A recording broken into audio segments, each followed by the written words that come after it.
ونستغفره ونسترشده ونستهديه ونؤمن به ونتوكل عليه ونتوب إليه، ونعوذ بالله تعالى من شرور أنفسنا وسيئات أعمالنا.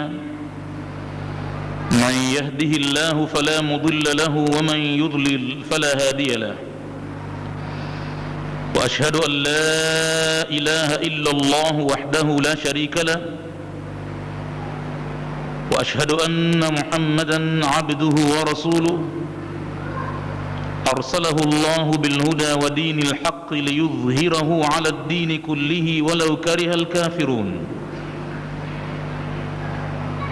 نشهد أنه قد بلغ الرسالة وأدى الأمانة ونصح الأمة وجاهد في الله حق جهاده حتى أتاه اليقين.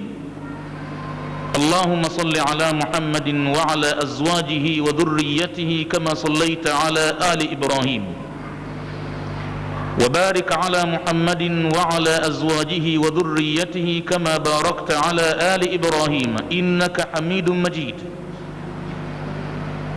أما بعد، فإن أصدق الحديث كتاب الله، وخير الهدي هدي محمد صلى الله عليه وسلم، وشر الأمور محدثاتها وكل محدثة بدعة وكل بدعة ضلالة وكل ضلالة في النار. اللهم إنا نعوذ بك من عذاب النار. Katika kitabu Riyadhus Salihin tulifika katika mlango nambari 39, babu haqqul jari wal wasiyatu bihi. Mlango unaelezea haki ya jirani na wasia wa Mwenyezi Mungu pamoja na wasia wa mtume wake kutendewa huyo jirani. Na dhani kuwa tulifikia mpaka hadithi nambari 7, na kama ndivyo hivyo basi insha Allah taala tuondokea hadithi nambari 8. Hadithi nambari 8 ya mlango huu wa 39, babu haqqul jar wal wasiyatu bihi. Wa an Aisha radhiyallahu anha, na kutoka kwa bibi Aisha Mwenyezi Mungu amwiradhi, qalat, amesema, qultu ya Rasul Allah, nilisema mimi kumwambia mjumbe wa Mwenyezi Mungu, ewe mjumbe wa Mwenyezi Mungu, inna li jaraini, mimi nao jirani zangu wawili, fa ila ayihima uhdi, kwa yupi kati ya wawili hawa majirani zangu mimi nimpelekee zawadi. Nayo hidaya nataka kutoa kumpa jirani, lakini nao majirani zangu wawili, wote majirani zangu, yupi kati yao nimtangulize mwanzo kumpa zawadi hii? Na zawadi ni moja, kitu kidogo, pengine hakitatosha kwa watu wawili. Qal, mtume akasema kumwambia mama Aisha, ila aqrabihima minki, mwanze yule ambaye amekukurubia wewe, baban, kwa mlango. Tizama nyumba yako unayokaa, mlango wako unaotumia, na hasa ule mlango mkubwa uliotoa uso wa nyumba, mlango wa mbele kabisa. Mtizame yule ambaye amekurubia na mlango ule papo kwa papo. Wanasema Waswahili, pua na mdomo, kuruba yenyewe ni hapo na hapo. Yule aliyokukurubia zaidi kwa mlango, huyo ndo mwanzo, na yule mwingine aliyekuwa bavuni kidogo au masafa kidogo, mwachie, mtumie mwanzo huyu jirani ambaye yuko na wewe sana, karibu na wewe sana. Hii ndiyo haki ya jirani, anatakiwa apewe na jirani yake, asikiukwe yeye akaendewa wa mbali. Huwa amedhulumiwa jirani, huwa amefanyiwa khiana jirani. Tena hapo maharibiko yanaanza kutokea kati ya mtu na mtu, na hata inafikia hadi mpaka kuwekeana undani. Akijiona jirani amedhulumiwa, amekiukwa, huja shetani akamzaini na yeye akaanza kuweka undani kwa jirani yake.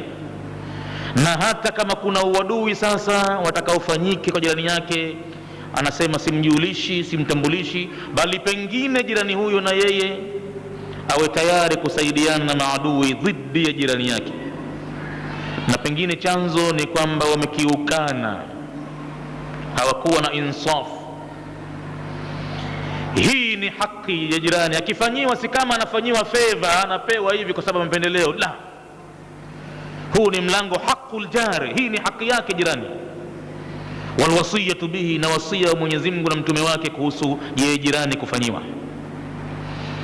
Haya ni mambo katika mambo ya muamalati wanatakiwa Waislamu kutendeana, na huenda ibada zao zikafisidika kwa kukosekana muamalati mzuri baina ya mtu na jirani yake.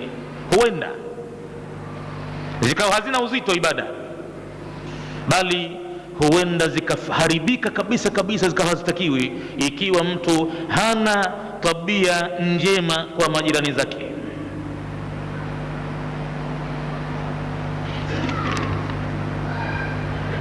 Afada alhadith, imefidisha hadithi hii ya kwamba istihbabu taqdimi aljari alaqrab, hapa panasuniwa kumtanguliza jirani wa karibu, fal aqrabu, tena unaendelea na yule ya karibu na karibu na karibu. Hivyo ndivyo unavyokwenda, unaanza kwa aliye karibu zaidi na halafu unatawanyika kidogo kidogo kwa karibu kwa karibu.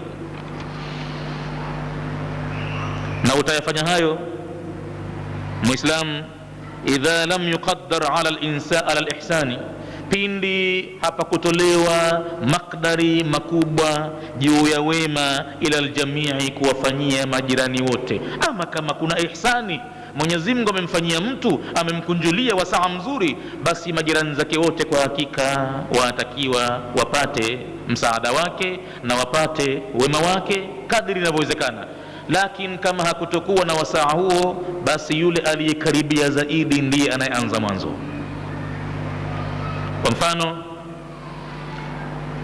mtu anafanya akika kuwafanyia wanawe, na wanawe pengine ni zaidi ya mmoja, wawili, watatu, wanne. Pengine siku za nyuma hakuwahi maskini alipowapata kuwafanyia akika, kuwachinjia wanyama wao, kutoa sadaka kwa kumshukuru Mwenyezi Mungu kwa neema aliyompa. Hakwenda dukani wala hakutoka jasho, ameshtukia tu anapewa tu. Na wamekuja watoto wazima, hawana vilema, na mzazi pengine kapata salama usalimini, hakukuwa na operation wala kitu gani. Na kwa bahati nzuri watoto wanamuongokea mtu wazuri kabisa, wanasoma uzuri. Kabla ya kubalighi kwao watoto wale, akaja akapata nafasi sasa, akakumbuka mimi nina deni kwamba watoto wangu sikuwafanyia hakika. Kwa kuwa watoto ni zaidi ya mmoja, pengine sasa hakika yake itabidi ampate ng'ombe mzima, amchinje, amgawe mafungu matatu. Basi katika mafungu matatu, fungu la kwanza ni kiteweo chake mwenyewe nyumbani ale. Fungu la pili linawahusu majirani zake waliomkurubia zaidi pale nyumbani. Ikiwa wasaa ni mzuri, basi majirani wote waliomzunguka pale atawaeneza nyama ile ya hakika, kwa kuwapelekea kila mmoja kiteweo, au kuwaita wote wale akawalika kwamba jamani, iko sadaka kidogo nyumbani. Lakini kama itakuwa wasaa si mkubwa, basi atamtanguliza jirani yake wa karibu zaidi. Na fungu la tatu tena ndo linakwenda mpaka maswahibu tena wa mbali, marafiki, classmate wake mtu, teammate wake, alimradi tena urafiki unaendelea. Fungu la tatu tena anaingia yote yule. Wakitangulizwa alfuqarai ndiyo aula. Hiyo ni hadithi nambari 8 Tunasogea kwenye hadithi nambari 9 na ndiye mwisho katika mlango huu wa 39, babu haqqul jari wal wasiyatu bihi. Hadithi ya mwisho nambari 9, wa an Abdullah ibn Umar, na kutoka kwa sahaba Abdullah ibn Umar radhiyallahu anhuma, radhi za Mwenyezi Mungu ziwaendee na baba yake. Qala, amesema qala Rasulullah sallallahu alayhi wasallam, mtume amesema khairul ashabi inda Allahi ta'ala, walio bora katika marafiki mbele ya Mwenyezi Mungu. Kwa mfano, kuna watu wamesuhubiana baina ya mtu na mtu, wanafahamiana vizuri, wana ihsani nzuri, lake ndiyo lako na lako ndiyo lake, kwa furaha na misiba. Basi marafiki wamepitana mbele ya Mwenyezi Mungu kwa ubora, aliye mbora zaidi. Khairul ashabi inda Allahi ta'ala, neno hili hapa khairul ashabi, ubora wenyewe, aktharuhum thawaban,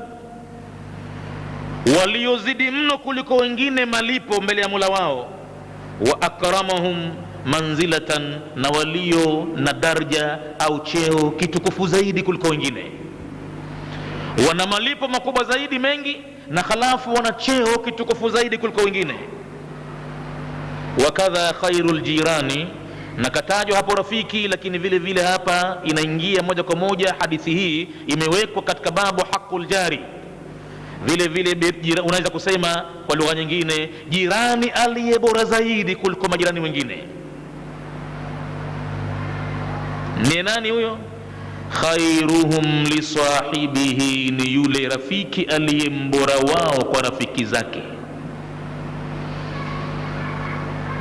Na vipi anakuwa mbora rafiki kwa rafiki au jirani kwa jirani? Khairuhum li sahibihi aktharuhum qiyaman, ubora wenyewe unapatikana kwa yule aliyefanya wingi zaidi wa kusimamia haki za jirani yake au haki za rafiki zake. Amesimamia imara kabisa, anamuhisabu rafiki yake kwamba ni yeye mwenyewe, na akimwita anamwita ya ana, ewe mimi, yani wewe ni mimi. Kwa hivyo huzuni ikimpata anahuzunika na yeye, na furaha ikimpata rafiki mtu anaitamani kwamba ingeongezeka furaha ile marudufu. Hachukii, haoni husda, hasikitiki, haoni vibaya, bali anafurahi zaidi. Basi huyu anayeambiwa khairuhum li sahibihi, ubora kaupata wapi? Aktharuhum qiyaman bima yanfa'u sahibahu, ni yule aliyefanya wingi zaidi wa kusimamia mambo ambayo yatamnufaisha yule rafiki yake, mambo ambayo yakumnufaisha rafiki yake, si kumwendea kinyume, si kumngonga, si kumsengenya na kumsema, ni kumfanyia mambo yatakayomnufaisha. Yule aliyefanya zaidi ndiye atakayekuwa bora.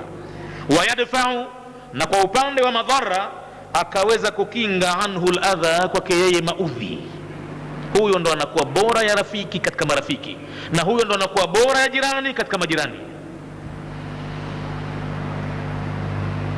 Wakadha khairuhum lijarihi, na vile vile ukimwacha rafiki anakuwa ndiye mbora wao kwa ujirani. Vile vile jirani aliyembora ni yule anayefanya wingi wa kusimamia haki za majirani zake. Haridhiki kila siku ya kwamba atawatembelea wote wale waulizane hali. Akiona kutwa moja nzima imepita hakumuona jirani yake, lazima mpigie mlangoni kutaka kujua hali yake, mambo yanakwendaje. Na kama anamhisi uwezo wake na wanawe unakwenda kwa tabu na mashaka, basi anachunguza nini wanakula watu, wamekipata, na kama hawakukipata basi yeye yuko tayari kufanya kufa kupona wa majirani zake wale vizuri, watoto waende skuli, na kama kuna fee wanaweza kulipa, uniform zao wanapiga pasi kama wenzi wao, wanakwenda na kama hiyo.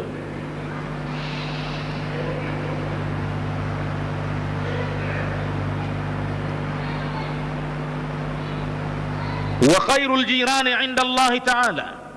Hadithi kaendelea mtume, na bora ya jirani mbele ya Mwenyezi Mungu mtukufu, khairuhum lijarihi, ni mbora wao kwa jirani yake. Ndo yale yale, yani katika kusimamia haki za jirani yake na kumkingia madhara ambayo yanamuudhi. Hadithi hii masnadi yake rawahu Tirmidhi, ameisimulia Imamu Tirmidhi, wa qala hadithun hasanun, na akasema hadithi ni nzuri katika upande wa kupokelewa kwake. Afada alhadith, imefirisha hadithi hii ya kwamba hapa bwana mtume anafanya alhathu, himizo, anawahimiza bwana mtume wa Islam ala tahsili naf'i, juu ya kupatisha manfaa, lilasdiqai, kwa marafiki, waljirani, na kwa majirani, walhirs ala daf'i aladha anhum, na kufanya pupa ya kuwaondolea maudhi watu hao. Marafiki na majirani hawatakiwi kupata maudhi kwa majirani zao na marafiki zao. Lakini bil asafi shadid, kwa masikitiko yaliyokuwa makubwa, hupatikana Waislamu wanaokuwa ni wabaya sana kwa marafiki zao au wabaya sana kwa majirani zao. Hajali maudhi yanayomfanyia, kama ni karo kumpitishia mbele ya mlango wake ya maji machafu kabisa itokayo kwenye septal tank najis. Hajali kumuudhi kwa makelele, maspika makubwa makubwa ya maredio usiku wa manane, asubuhi, mchana, jirani hapati hata usingizi. Hii bil asafi shadid, kwa masikitiko yaliyo makubwa. Na maudhi mbalimbali mengine, kwa mfano kumudhi kwa kumchukulia chake, kumvunjia, kumharibia, bali mengine makubwa mno mpaka ya kuendea na vinyume kwa waume zao na wake zao, bil asafi shadid. Hayo yanapatikana kwetu sisi Waislamu ambao ni waumini tuliokuwa tuna mafunzo haya ya kitabu cha Mwenyezi Mungu na kauli za mtume. Huo ndio mlango nambari 39. Alhamdulillahi rabbil alamin, tumeufikisha mpaka kituoni kwake, hadithi ya 9, na sasa unafadia mlango nambari 40 katika kitabu Riyadhus Salihin. Tumefika hivi sasa mlango nambari 40. Mlango nambari 40, babu birril walidaini. Sasa unakuja mlango wa kufanyia wema wazazi wawili, wasilatul arhami, na kuungana na ukoo, kuungana na jamii yake mtu iliyomlazimu, na si wazazi wawili peke yao, bali kuungana na ukoo mzima. Huu ndio mlango tunakuja nao sasa. Tumeondoka katika mlango wa haki ya jirani na wasia kwa jirani huyo, na sasa tunaingia katika mlango birrul walidaini, kutendea wema wazazi wawili, wasilatul arhami, na kuungana na ukoo. Mlango huu vile vile una umuhimu wake, ili mtu aipate kurba kwa Mola wake, athibiti katika ibada anazozifanya. Kwa hakika hana budi kuwafanyia wema wazazi wawili na kuungana na ukoo wake. Asipofanya hivyo, tutaona katika hadithi hizi Mwenyezi Mungu namna gani alivyokaripia, namna gani atakavyokataa mtu ibada zake, ikiwa wazazi wawili wanapata bughdha ya maneno au vitendo, au ukoo mzima wametizamwa wawili tu, baba na mama tu, wengine wote si lolote, si chochote, basi bado mtu hajafanyia wema kwa wazazi wawili. Kama kawaacha ndugu zake wale wazazi wawili, ndugu zao kama kawaacha washughulikii, bado hawajawafanyia wema babake na mamake kwa kuwadharau wengine. Mpaka watunze na wale vile vile, mpaka waheshimu na wale vile vile, wana daraja wale sawa sawa na baba yule, ammi kama baba yule, na hata wajomba vile vile sawa sawa na yule mama, manake wametoka pamoja, ndugu wa mama, mjomba yule, na mama mdogo naye vile vile ndugu wa mama, sawa sawa na mama vile vile. Wema ule anaofanywa mama mtu atakafanywa na yeye vile vile. Kama kawaida, al-Imam an-Nawawi huwa anafungua kila mlango kwa ma tayassara min ayati llahi albayinat, na mlango huu vile vile anafungua kwa aya 2-3. Ya kwanza anasema qala Allahu ta'ala, amesema Mwenyezi Mungu mtukufu, wa'budu llaha. Mwenyezi Mungu hapa anaianza ibada, anatoa amri, na muabuduni Mwenyezi Mungu viumbe wangu, na kupelekeni katika ardhi na kuumbeni kwa lengo maalum la kuniabudu mimi. wama khalaqtu ljinna wal insa illa liya'budun, sikumuumba mimi jini wala binadamu ila kwa lengo maalum la kuniabudu mimi peke yangu. ma uridu minhum min rizqin, sitaki mimi kwa wao riziki wanilishe. wama uridu an yut'imun, wala sitaki mimi riziki wala sitaki wanilishe, kwamba labda sina uwezo wa kupeleka tonge kinywani. inna Allaha, bali kinyume cha hayo, hakika Mwenyezi Mungu huwa Razzaqu, yeye ndiye mwenye kuruzuku, tena katika kuruzuku huko dhul quwwatil matini, mwenye nguvu zilizotimia, nguvu zilizokamilika. Hata yule asiyedhaniwa kwamba anaweza akapata riziki yake, Mwenyezi Mungu anamfikishia kwa hali yake yoyote atakuwa nayo, kama kipofu, kama kiziwi, kama hana miguu, atapata riziki yake kutoka kwa Mola wake kwa muda atakaokuwa hai duniani. Anaanza Mwenyezi Mungu aya hii, wa'budullaha, na muabudu ni Mwenyezi Mungu. Mara tu baada ya amri ya ibada anakuja na maneno wala tushriku bihi shay'a, na wala msimshirikishe Mwenyezi Mungu katika hiyo ibada na lolote lile au chochote kile au yoyote yule. Hawezi kuthibiti mtu kwamba anaabudu kweli, wala hawezi kuthibiti mtu kwamba kasalimika kwamba si mushrik, mpaka awe na moja hili lifuatialo, wa bilwalidaini ihsana, na kuhusiana na wazazi wawili muwafanyie wema.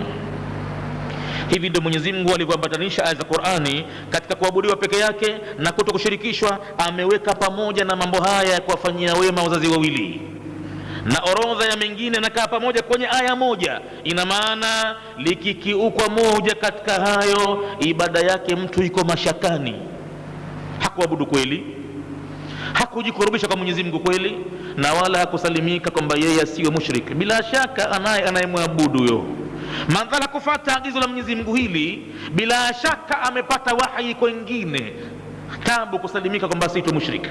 Lazima ana wahi mwingine anafuata, ikiwa sio shetani anapo pahala anapategemea. Ndiyo maana akawa anakwenda kinyume na wazazi wawili, ndiyo maana akawa anakwenda kinyume na familia yake. Lazima ana wahi mwingine kaupata yeye, hawezi kusalimika sio mushrik.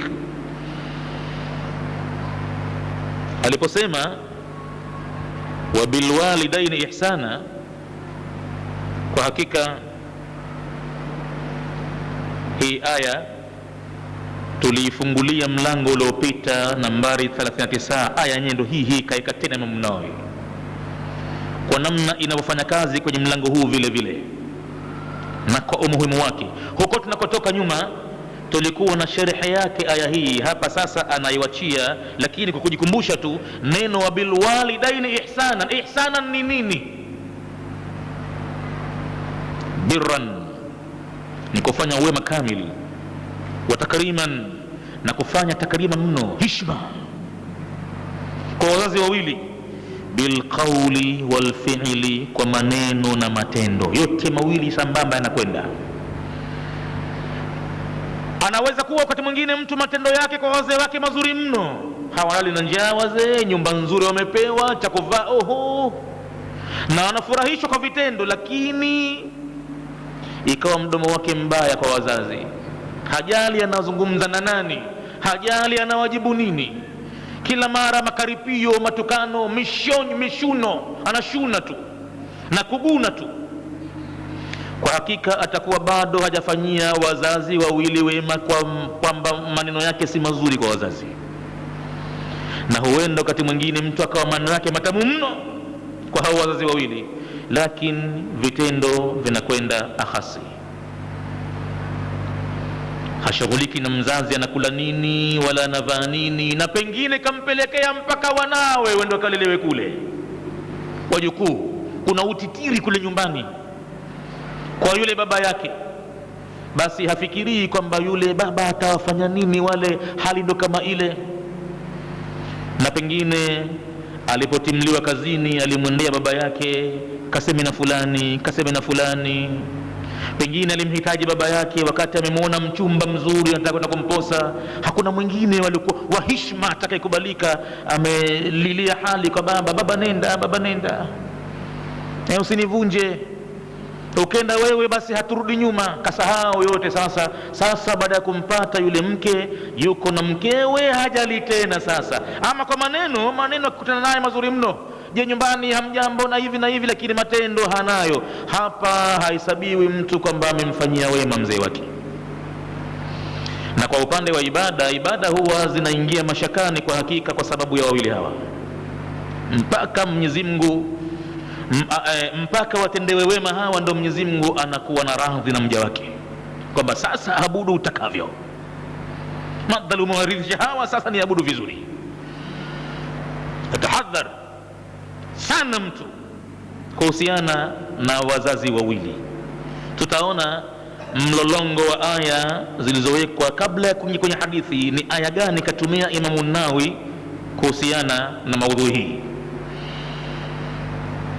Basi wabilwalidaini ihsana, na si hao peke yao tu, wabidhil qurba, na hata wale waliokurubia, wabidhil qurba, hata wale waliokuwa karibu katika familia, waliohusu sana wale wazazi wawili, nao pia wafanyiwe wema. Wakifanyiwa peke yao baba na mama, wale kama wamekosa ihsani ya mtu, wanapigwa pande, wanazuliwa uongo wa uchawi, wala hawana chochote, wanapewa ubaya wasiokuwa nao, wanasengenywa, wanasemwa tu. Ama kwa hakika itakuwa mpaka wale wazazi wawili wamedharauliwa nao vile vile, hawakufanyiwa wema. Kwa kuwa wamedharauliwa ndugu zao, basi na wao vile vile wamedharauliwa. Waliyatama imefungwa pamoja katika aya, mpaka mtu afanye wema kwa mayatima ndo anaweza kuwa muumini wa kweli na ibada zake zikawa zinathibiti. Cheti afanye wema kwa haya. Walmasakin, na kuwafanyia wema maskini mbalimbali wenye hali ndogo. Waljari dhil qurba, na sasa imeingia tena ile ya mlango tuliotoka nao nyuma kwenye aya moja hiyo, na jirani aliyekaribia zaidi kwa mtu amfanyie wema. Waljari aljunubi, na hata jirani wa mbali vile vile. Aljari dhil qurba, huyu tumemzungumza punde hivi. Aljar almulasiq ni jirani aliyeambatana fil maskani, hapo na hapo katika makazi ya mtu anokaa naye, kakurubiana naye nyumba kwa nyumba. Binafsi pengine baina nyumba na nyumba hakuna hata uchochoro, ukuta ndo huo mmoja wamegawana. Akizungumza mtu mwenzake anasikia huko, jirani yake sasa hivi anamgomba mwanawe, anampiga, anafanya, anasikia kila kitu. Huyo ndo jirani anaitwa dhil qurba almulasiq fil maskan. Waljari aljunbi, waljari dhil qurba waljari aljunub, na hata jirani wa mbali. Jirani wa mbali yani albaidu maskanihi, makazi yake kwa mbali kidogo, lakini ndo mtaa ule ule, kiambo kile kile, naye jirani vile vile anatakiwa afanyiwe wema vile vile. Hapo kwa hakika ndo zitapothibiti ibada za mtu. Waljari aljunubi wasahibi biljambi, na yule rafiki aliye ubavuni mno.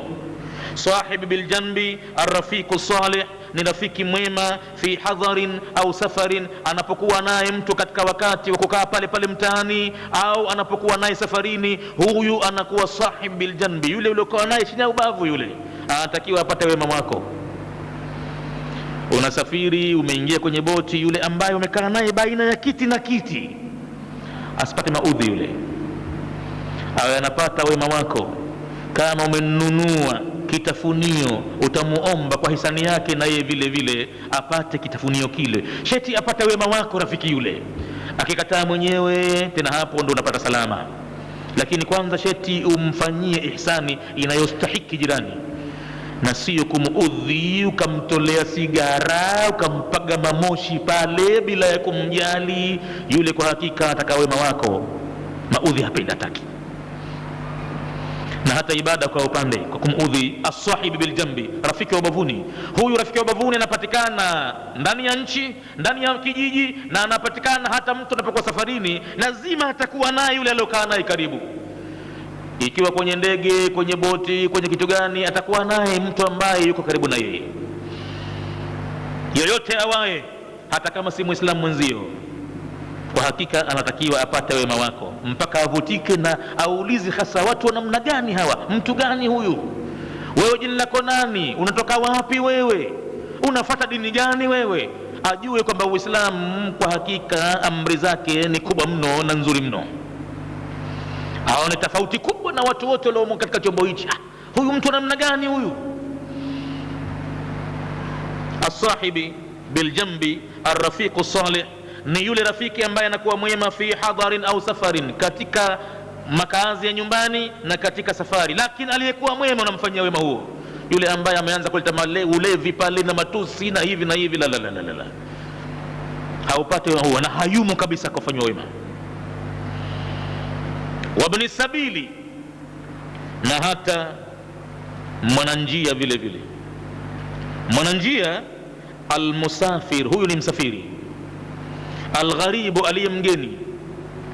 Alladhi, msafiri mgeni ambaye inqata'a an baladihi, amekatikiwa na mji wake, hawezi kufika tena kwa maafa aliyomfika. Mali yake imetoseka baharini, labda mali yake imeibiwa yote, labda amepatwa na ajali, kila kitu kimefisidika, hana tena uwezo wa kufika kwao. Sasa inqata'a an baladihi, amekatikiwa na nchi yake, wa ahlihi, na watu wake vile vile wako mbali na yeye, machozi yanamtoka sasa. Home sickness, ugonjwa kufikiria nyumbani sasa umemwandama, na kaacha watu wagonjwa kule wanamtegemea yeye, kaja kwenye biashara katika nchi ya mbali kabisa. Sasa mambo yameharibika, nafikiria vipi nitawasiliana nao watu wangu. Hata vijisenti vile vitatu vya kuingia kwenye kibanda cha simu kupiga simu kuna mshinda sasa, hakijulikani huko kimetokea nini, kama kishakufa mtu au watu shakufa. Huyu ndo anaitwa ibn sabil, mwananjia. Imekuwa kama ni mtoto wa njia sasa, si mtoto wa kibinadamu. Mzee wake ni njia, ibn sabil, mtoto wa njia. Wa huwa yuridu rujuu, na sasa anataka kurejea kwao huyu, ila baladihi, wala yajidu, lakini hanacho ma yatabalaghu bihi, kitu cha kuweza kumfikisha kule kwao. Huyu ndio ibn sabil, anataka afanyiwe wema. Hapa ndo ibada hutengenea za mtu, sheti ajali mambo haya, sio kuinama na kuinuka, na sio kuendelea na funga za sunna Jumatatu na Alhamisi peke yake. Hiyo ni ibada kubwa, lakini mpaka isadikishwe na matendo haya, hapo ndo ibada inakuwa inapokelewa, ina nguvu mno. Isadikishwe na matendo haya, yani kumjali mtu binadamu mwenziwe anayeishi katika ardhi hii, kwa kuwa ni kiumbe wa Mwenyezi Mungu. Mwenyezi Mungu mambo hayo ameyawekea niaba, unafanya kwa niaba yake. Makafiri sasa waliokosa imani, wa idha qila lahum anfiqu mimma razaqakumullahu, waambiwapo toweni katika yale aliyokuruzukuni Mwenyezi Mungu, muwasaidie hawa ibn sabili, yatima, maskini, majirani, marafiki. Qalu, dhanna ya makafiri ni kusema, anut'imu man law yasha'u Allahu at'ama, tumlishe sisi yule ambaye mwenyewe Mungu akitaka si yupo, anawaona waja wake, si uwezo anao yeye, sikajisifu huwa arrazaku dhul quwwati almatin. Tena vipi tena analeta amri tuwatazame sisi waja wake?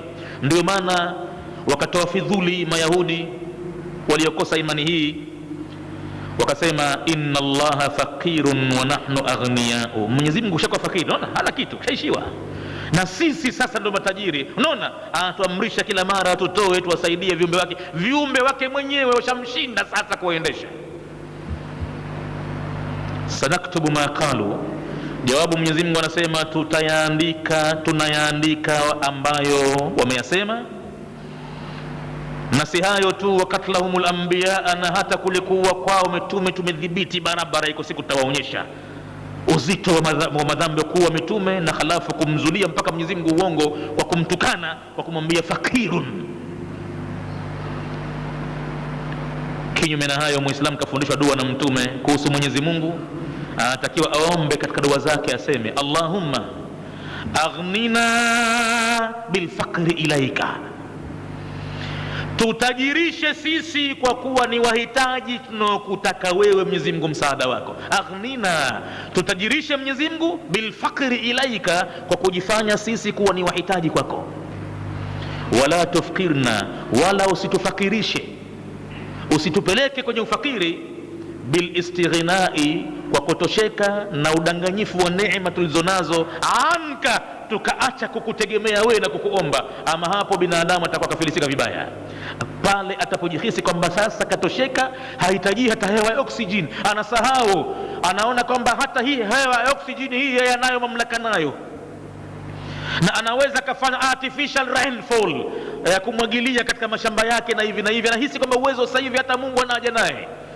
Kumbe pumzi zikizimwa dakika 2 hayupo tena. Kumbe mkono wake, kama Mwenyezi Mungu ataupa amri, wewe mkono wacha kutikisika sasa na mguu na kauli hapana kutoka sasa, basi yamekwisha, mambo yamekwisha kabisa. Basi Mtume akiomba katika dua zake akisema, na anawafundisha kwa namna hiyo Waislamu wasije kafika pahala mpaka wakadhani kwamba wamemshinda Mwenyezi Mungu sasa na hawamhitaji tena Mwenyezi Mungu, kama walipofika makafiri wa Kikureishi, anut'imu man law yasha'u Allahu at'ama, na Mayahudi, inna Allaha faqirun wa nahnu aghniya'u. Mtume anasema, Allahumma, Mwenyezi Mungu, nakuomba Mwenyezi Mungu, aghnina, tena kwa anatumia kwa jamu, kwa sote, yeye na umati wake. Aghnina, tutajirishe sisi Mwenyezi Mungu bilfaqri ilaika, kwa kutufanya ni wahitaji kwako. Kiumbe kila anapokuwa anamhitajia Mwenyezi Mungu, anamuomba sana, basi tajiri sana kiumbe huyo, kwa kuwa anayebana muumbaji wa mbingu na ardhi, mwenye uwezo kila kitu, yeye ndiye mwenye kumuomba, anamhitajia yeye. Hapo kiumbe tajiri sana. Wala tufkhirna, na wala usitufakirishe, bilistighnai anka, kwa kutosheka kutokana na wewe, tusikuhitajie tukadhani kwamba tuna watu wengine wa kuwategemea ambao ni viumbe wenye uhai, ambao kizuiliwa uhai huo itakuwa sisi tumekatikiwa. Ni maneno makubwa sana hayo, ambayo katika dua hiyo inapatikana jawami'il kalim, yani mkusanyiko wa maneno kidogo, lakini dua hiyo ina maana kubwa, inampeleka mtu, inamsogeza, inamlenga mtu kufikiria. Innal insana la yatagha, mwanadamu huwa na jeuri, an raahu staghna, pale anapojiona na kipato hujiona sana, mpaka akamfanya Mwenyezi Mungu kwamba labda yuko chini katika kipato, yeye yuko juu. Mayahudi ndio maana akasema Mwenyezi Mungu fakiri na wao ni matajiri. Wa adhanu al-ishai biidhnillahi tabaraka wa taala.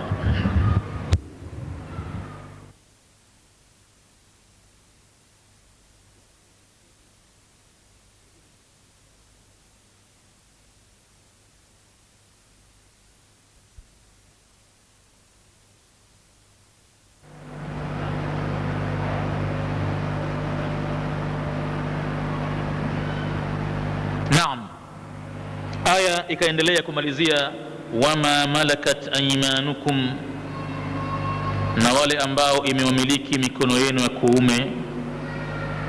Hawa wanaoitwa ma malakat ayman, almamlukuna, ni wale waliomilikiwa enzi hizo. Kuna watu wamemilikiwa, yani watumwa, min alimai, kuanzia watumwa wanaume, kuanzia wajakazi, wala abidi, na mpaka watumwa wanaume. Kwa hakika wale wote Uislamu umewataka uwafanyie wema. Uislamu umewataka watu kuwafanyia wema watu wale, na badili ya kuwa ni mtumwa, labda mtu anayemfanyia kazi wake nyumbani au dukani au ofisini, kwa hakika Uislamu unamlazimisha kumfanyia wema yule, na si kumkaripia. Anapokosa analelewa tu, lakini sikumtukana, sikumuudhi, sikumzuilia mshahara kwa muda mrefu hali ya kuwa na watoto nyumbani. Anatakiwa apate wema mkubwa sana yule. Huyu anaingia katika kumilikiwa na vile vile, ingawa si mtumwa, lakini anatarajia pale ndo panapo maisha yake kwa hakika, na anasikiliza amri kutoka kwa aliyemmiliki. Amri anasikiliza mpaka aage, ataudhi, atakera. Kwa hivyo naye vile vile huenda akawa anaingia kama kwamba ni malakat aiman, kamilikiwa. Hiyo ni aya ambayo inapatikana katika sura An-Nisa'i, nambari ya aya 36. Na ya pili aliyofungulia mlango huu, waqala taala, na akasema Mwenyezi Mungu mtukufu vile vile, wattaqullaha, na muogopeni Mwenyezi Mungu, mcheni Mwenyezi Mungu, alladhi tasaaluna bihi, Mwenyezi Mungu ambaye nyinyi mnatakana haja zenu, mnaombana haja zenu, bihi, kwa jina lake Mwenyezi Mungu. Yasalu ba'dhukum ba'dhan, wanawataka haja baadhi yenu kuwataka wengine, bihi, kwa jina lake Mwenyezi Mungu. Hina yakulu, wakati anaposema mtu kwa mfano, as'aluka billahi, na kuomba kwa jina la Mwenyezi Mungu, na kutajia Mungu, wallahi alazim, sadiki Mungu na mtume, sijala kitu leo wanangu na hivi na hivi, wallahi alazim. Pale Mwenyezi Mungu anawekwa shahidi ili apate matalaba yake mtu. Yaweza kuwa pengine muongo, anaweza kuwa mkweli vile vile, lakini ili asadikiwe, ili apate anachokitaka Mwenyezi Mungu, anajua huyu muumini huyu, nikimtajia Mwenyezi Mungu mimi basi nishamvuruga, wallahi alazim. Tasaaluna bihi, as'aluka billahi an taf'ala kadha, nakutaka kwa kukutajia jina la Mwenyezi Mungu ufanye kitu kadha kadha. Alladhi tasaaluna bihi, basi muogopeni Mwenyezi Mungu huyo vile vile ambaye nyinyi mnaombana haja zenu kwa kumtaja yeye. Mwenyezi Mungu hapa akaweka vile vile chini ya aya, wal arham, kama anavyotakiwa Mwenyezi Mungu kuogopwa ambayo nyinyi mnaombana haja zenu kwa jina lake, na vile vile ogopeni jambo la kukata ukoo. Kwa mara nyingine Mwenyezi Mungu anafunga tena pamoja jambo la kuogopwa yeye na jambo la kukata ukoo. Aya hii vile vile inapatikana katika Suratun Nisa'i, tena aya nambari ya mwanzo kabisa. Aya hii Mtume wa Mwenyezi Mungu aliiweka katika miongoni mwa aya 3 au 4 miongoni mwa aya ambazo zinaitwa ayatul haja, aya za haja. Haja kama vile Mtume anahutubu kwenye membari, kwenye Ijumaa au popote pale, huwa mara nyingi huzitumia aya hizi kuwa ndio dira ya kumpeleka kwenye hayo nitakuzungumza.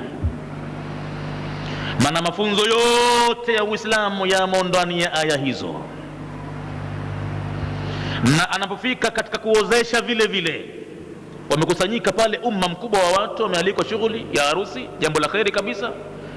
Basi Waislamu pale wana makosa mbalimbali, wamemsahau Mwenyezi Mungu. Kuna haki za wake hazitekelezwi, kuna haki za wake hazitekelezwi ambazo ndiyo chanzo cha kupatikana familia zimekorogeka, nasabu zimeharibika kwa hakika.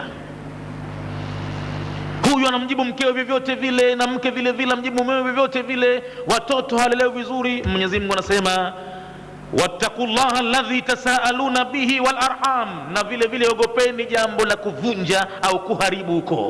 Ukoo unaharibiwa kwa mambo mengi. Hata mtoto kama ataachiliwa afanye atakavyo, halelewi, hakatazwi, basi ukoo unaharibiwa. Manake yule anapotoka, ina maana kupotoka kule atakuja kupata mke ambaye ni mtoto wa watu, kalelewa vizuri, huku kaharibiwa yeye na wazee wake, anakwenda kumchafulia maisha na mtoto wa watu, na pengine kawadanganya watu, kajifanya mwema, kajifanya hivi, lakini baada ya kupewa tu akamdhuru. Chanzo chake ni kwamba familia zimeharibiwa. Ni maneno makubwa mno. Mtume kila akiozesha ataziweka zile aya, ni dira, aya za haja zile. Ya ayuha nnasu taqu rabbakum alladhi khalaqakum min nafsin wahida wa khalaqa minha zawjaha wa batha minhuma rijalan kathiran wa nisaa. Mwisho aya inamalizikia wattaqullaha alladhi tasaaluna bihi wal arham inna Allaha kana alaykum raqiba. Mwenyezi Mungu amekuwa juu yenu ni mwangalizi anayechunga kila kitu. Hachungi sala na saumu na hija tu, anachunga mpaka mambo ya familia. Vipi uko umepelekwa? Vipi mtu ameishi na watu ambao ni watu wake wa damu, kaishi nao vipi? Hii ni aya katika sura Nisa'i, aya nambari 1. Waqala ta'ala, na akasema tena Mwenyezi Mungu vile vile, walladhina yasiluna ma amara Allahu bihi an yusala, Na waja wema ni wale ambao, pamesema maneno mengi katika Qur'ani, lakini kikaja na kipande hichi walladhina, na waja wema ni wale ambao yasiluna, wanayaunga, yasiluna, wanaunganisha, mambo ambayo amara Allahu bihi, ameamrisha Mwenyezi Mungu kwa mambo hayo, an yusala, kwamba yaunganishwe. Kinyume chake kuna aya nyingine, wayaqta'una ma amara Allahu bihi an yusala, wanayakatilia mbali watu wengine yale ambayo Mwenyezi Mungu ameamrisha yaunganishwe. Na pahala Mwenyezi Mungu alipoamrisha yaunganishwe mambo ni ukoo, familia. Mwenyezi Mungu kwa ihsani yake, Mwenyezi Mungu kwa elimu yake, Mwenyezi Mungu kwa hikima yake, amemfanya mtu atokane na ukoo kadha, asiuchukie au heshimu, hata kama unaonekana ukoo huo katika ardhi ni dhalili kiasi gani. Yeye Mwenyezi Mungu ndio kishamheshimu, kamfanya atokane na watu kadha, asija kafika pahala kisha kuwa bosi pahala, kisha kuwa mheshimiwa pahala, mzazi wake anaona haya kutokeza mbele yake, anasahau ya kwamba yule mzazi ndo alompeleka kule skuli, tena pengine kampeleka kwa mikwaju hivyo, alikuwa hataki nunda, mzazi akasema hata sikubali mwanangu mimi kukosa ilmu hata kwa mikwaju, na kumburura na kupita akasaka yule mzee kwenye kila vigengi vya kihuni, anasakasaka mpaka anamgundua, anamtoa. Sasa hivi kisha tengenea mtu maisha yake, kapata hali nzuri ya maisha, anaona haya, anaona aibu baba yake kunasibishwa na yeye baba yule, au mama yake au nani wake, hata kama baba yule ni kafiri, lakini si kafiri harbi, hapigi vita Uislamu, yeye hakuamini Mwenyezi Mungu tu basi, na aendelee na ukafiri wake.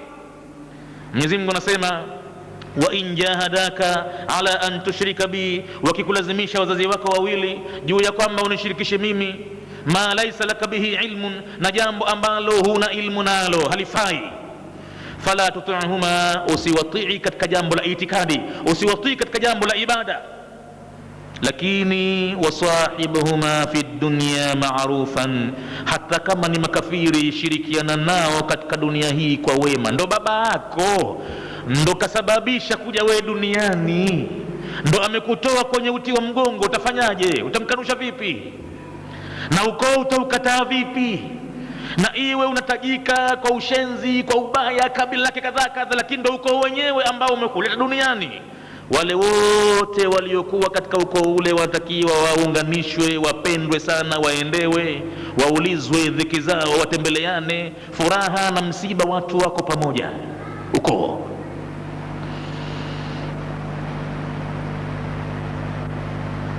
Aya hii inapatikana katika suratul Ra'd, na dhahaba al-aktharuna, wamekwenda wengi katika maulama, anna almurada bil ayati, madhumuni aya hii aliposema walladhina yasiluna, na wale ambao wanayaunganisha ma amara Allahu bihi an yusala, wengi wamekwenda mufassirina juu ya kwamba aya hii muradi wake silatur rahimi, ni kuunganisha ukoo. Ingawa mambo mengi Mwenyezi Mungu ametaka yaunganishwe, kama swala za jamaa, swala kusaliwa katika wakati wake, hayo mambo atakaunganishwe, lakini vile vile kubwa zaidi ni jambo la kuunganishwa watu na ukoo wao, kataka Mwenyezi Mungu, na hapa ndo anawasifu waja wema hao.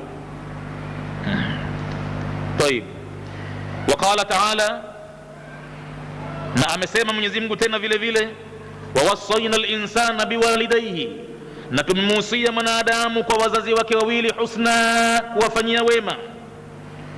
Hii ni katika sura Al-Ankabut.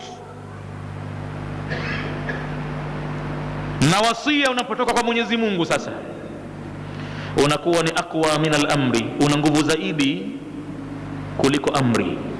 Manake wasia ni kitu ambacho mtu anahusiwa, Allah Allah Allah, usije ukawacha. Ndiyo maana bwana Mtume katika kuonyesha nguvu ya wasia kuliko amri, alimkamata mabega Muadh ibn Jabal radhiyallahu anhu, kamshika mabega Mtume akamwambia Muadhi, ushasali unakwenda zako, inni uhibbuka, mimi nakupenda Muadhi. Na mtu anatakiwa akimpenda mtu kwa ajili ya Mwenyezi Mungu, lazima siku moja amwambie, ikiwa kwa maneno au kwa ishara, kwamba anampenda.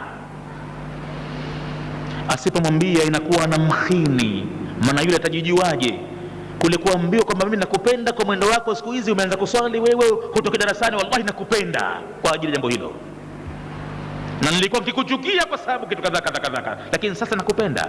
Kule kumwambia nakupenda kutamfanya yeye apate moyo, apate ari kwamba fulani tambingine fulani wewe yuko juu katika mamlaka, katika pesa, katika nini, anaona hata fulani kaniambia ananipenda mimi. Sasa mtume wa Mwenyezi Mungu cheo chake kilivyo, anamwambia Muadh ibn Jabal, inni uhibbuka ya Muadh, mimi nakupenda Muadhi. Hapa mtume analipa jambo la wajibu ambalo lazima amwambie anayempenda, apate moyo Muadhi, apate nguvu. Kwake ni fahari kubwa kwa mbona mtume kwamba anapendwa. Sasa dalili ya mapenzi ya mtume, kila anayependeza lazima kuna dalili anafanyiwa. Hataki mtu kumuudhi mpenzi wake, anataka kumfanyia jambo analolipenda, na kila wakati atakunyenyekea ili kuyakuza mapenzi. Basi anamwambia usika ya Muadhi, nakuhusia Muadhi, nakuhusia, chukua wasia wangu, la tad'anna dubura kulli salatin, usije ukaacha Muadhi. Wasia watoka kwenye kinywa cha mtume, na kaanza kumwambia kwanza, ninakupenda na nikakupasia huu. La tad'anna, usiwache Muadhi, dubura kulli salatin, kila ukiimaliza sala ya fardhi au hata sala ya sunna, dubura kulli salatin, antakula, kusema maneno haya yafuatayo: Allahumma, e Mwenyezi Mungu, a'inni, nipe nguvu mimi, nisaidie mimi, niwezeshe mimi, ala dhikrika, juu ya kukukumbuka na kukutaja wewe, wa husni ibadatika, na kuzifanya zilizo nzuri katika ibada zako. Huo ni wasia wangu, nakupa Muadhi, usije ukawacha mpaka kufa kwako. Na kuona umeswali hapa, sina hakika umeomba nini, lakini unakwenda zako, mimi nakukamata mabega. Kamkamata mabega ndani ya msikiti kabla ya kutoka, anamwambia Muadhi, nakupenda na ninakuhusia. Kwa hivyo alwasiyatu aqwa min al-amri, wasia unakuwa na nguvu kuliko amri. Kwa nini mtume akamuhusia hivyo? Ingawa tuna maudhui nyingine nayo, lakini hapa tumekuta kitu wasia. Mwenyezi Mungu anahusia, wa wasaina al-insana, ili kuupa nguvu ule wasia kwamba ni mkubwa kuliko amri. Ukizikuta aya au kauli ya mtume atoa wasia, utauchukulia vipi wasia ule? Basi ili kuupa nguvu tamko la wasia, hapa mtume kamuhusia Muadhi kusema jambo utaona kama ni upuuzi. Mtu asaidiwe na Mwenyezi Mungu katika kumtaja yeye na kufanya nzuri katika ibada zake, utaona kama jambo laini. Kumtaja Mwenyezi Mungu si kitu rahisi, kumkumbuka Mwenyezi Mungu si kitu rahisi kabisa. Na akitaka mtu afanye mazoezi hayo, ataona namna gani shetani anavyomghafilisha. Ulimi kutwa unaweza ukakaa kitako pahala hivi kitu dakika hata hazifiki hata dakika 10 kupata la ilaha illa Allah wahdahu la sharika lahu, lahul mulku wa lahul hamdu wa huwa ala kulli shay'in qadir 100 marra. Bwana mtume alikuwa kwa ukosefu mara 100 asema mtu aseme kutwa moja mtu maneno hayo, au subhanallahi wa bihamdihi 100 marra. Kwa ukosefu hujapata kitu, basi mara 100. Basi angalia, fanya zoezi mambo hayo, utafika msikitini tokea hapa miadhiniwa mpaka patapokemiwa sala, pengine robo saa nzima, nusu saa nzima, saa kasorobo, majikalia kitako tu pengine kipya, au unazungumza kamwe na mwenzio, na viko vitu vya kuvifanya pale vina nguvu zaidi ya kupeleka juu.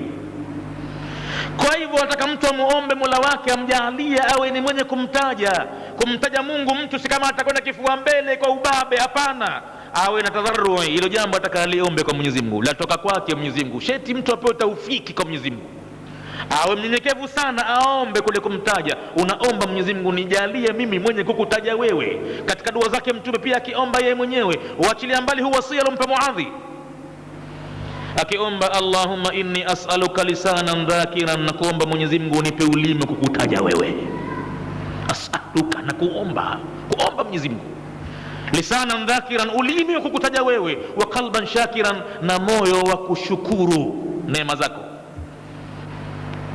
wa badanan ala albalai sabiran, na unipe kiwiliwili kinachoweza kustahamili misukosuko, nsiwe mwepesi kuvunja imani yangu kwa sababu ya ugonjwa, kwa sababu ya kitu njaa, kwa sababu ya hivi na hivi. Nipe mwili utakaoweza kuwa stable, nipo hapo hapo kwenye imani tu hata nikipewa mtihani gani. Wa zaujatan, na nakuomba pia unipe mke salihatan, mwema, tuinuni fi amri dini wa duniyaya, atakayenisaidia mimi katika jambo la dini yangu na dunia yangu. Vitu vinne hivyo Mtume akiviomba sana. Havipati mtu kwamba ana kifua kikubwa sana, ana pesa nyingi sana, handsome sana, hapana. Awe atadharu, aombe kwa Mwenyezi Mungu. Basi mtu anatakiwa kila anaposwali wasia wa Mtume ule ukumbuke. Na hapa Mwenyezi Mungu anasema wa wasaina linsana, tumemuhusia mwanadamu biwalidaihi husna, kwa wazazi wake wawili kuwafanyia wema. Huu ni wasia. Ukifanya wema kwa wazazi wawili hufanyi favor, unatekeleza wasia ambao ni kitu kikubwa kuliko amri. Hakadha wallahu a'lam, na Mwenyezi Mungu ndo ajuae. Inshallah huo mlolongo wa aya tutakuja kuendelea nao katika darasa inayofuatia inshallah taala. Hatujamaliza bado aya, na kabla kuingia katika hadithi tutakuja kuziendelea kwanza hizo aya katika darasa nyingine ya Riyadhus Salihin inshallah taala.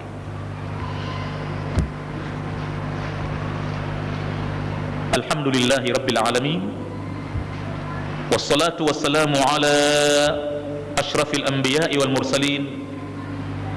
Allahumma inna nas'aluka wa natawajjahu ilayka fi hadhihi as-sa'a, rabbi ij'alha sa'ata al-ijaba, an tansura al-islama wa tu'izza al-muslimin.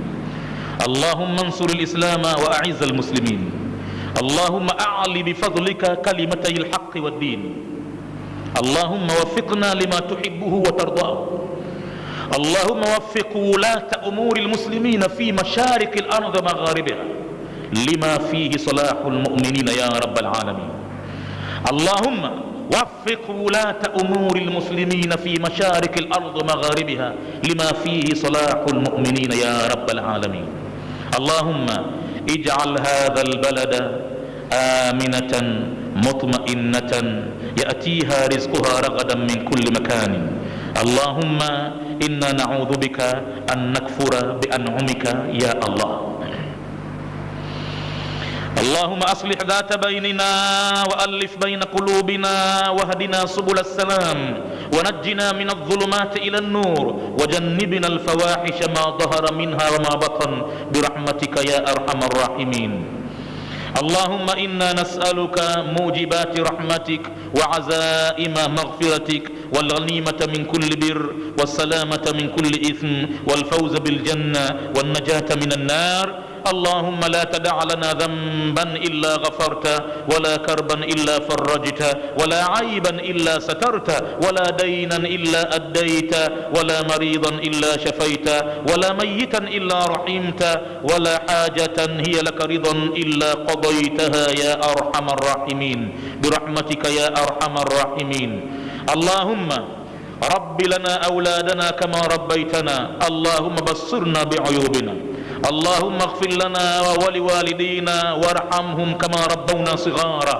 اللهم اغفر لنا ولوالدينا وارحمهم كما ربونا صغارا برحمتك يا أرحم الراحمين برحمتك يا أرحم الراحمين. وصل اللهم على عبدك ورسولك النبي الأمي وعلى آله وصحبه وسلم والحمد لله رب العالمين. وأقم الصلاة.